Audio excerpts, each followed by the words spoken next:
আজ বানাবো সর্ষে বাটা দিয়ে পুঁই শাক। গরম ভাতের সাথে খেতে খুবই ভালো লাগে। সেই পুঁই শাক যদি হয় এমনই সুন্দর নরম কচি, খেতে খুবই ভালো লাগে সবারই। এই পুঁই শাকগুলো আমার লাগানো মাচার পুঁই। কেমন সুন্দর মোটা আর নরম, ডগা ডগা দেখে কেটে নিয়ে এসেছি।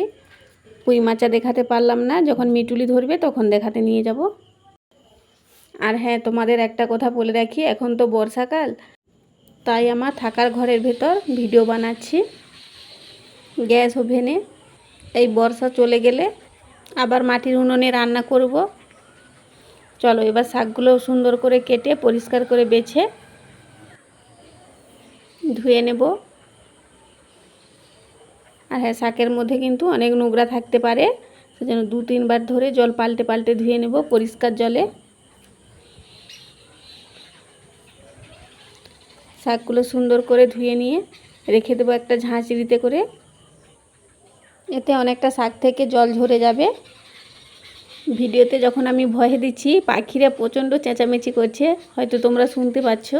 পুঁই শাকের জন্য সর্ষে বাটা লাগবে, সর্ষে বেটে নেব। আর হ্যাঁ, সর্ষে বাটার সময় একটুখানি নুন দিয়ে বেটে রেখো, তেতো লাগবে না।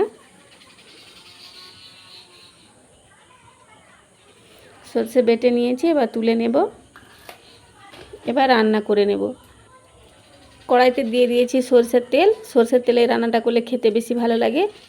তেলের ওপর দিয়ে দিয়েছি 5 ফোড়ন। 5 ফোড়নটা সুন্দর ভাজা হয়ে গেলে দিয়ে দেবো পেঁয়াজ কুচি। পেঁয়াজ কুচি দিয়ে লাল লাল করে ভেজে নেব। পেঁয়াজটা এমন সুন্দর লাল লাল হয়ে গেলে এবার দিয়ে দেবো ধুয়ে রাখা শাক।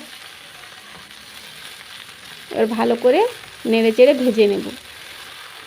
এই সময় শাকের মধ্যে নুন দেব না, তাহলে শাকটা সুন্দর ভাজা হবে না, জল বেরিয়ে যাবে। নাড়তে নাড়তে এমন কালার চেঞ্জ হয়ে গেলে দিয়ে দেবো লঙ্কা গুঁড়ো, হলুদ গুঁড়ো। আবারও নেড়ে ভেজে নেব। ভেজে নেওয়ার পর এবার দিয়ে দেব সর্ষে বাটা। সর্ষে বাটা দিয়ে একসাথে মিশিয়ে নেব। এবার দিয়ে দেবো স্বাদ মতো নুন। মিশিয়ে নিয়ে জল দিয়ে দেব অল্প করে। এবার 5 মিনিট সেদ্ধ করে নিলেই রেডি হয়ে যাবে সর্ষে বাটা দিয়ে পুঁই শাক রান্না। তোমাদের যদি ভিডিওটি ভালো লেগে থাকে, লাইক কমেন্ট শেয়ার করে দিও। আর সবাই খুব ভালো থেকো।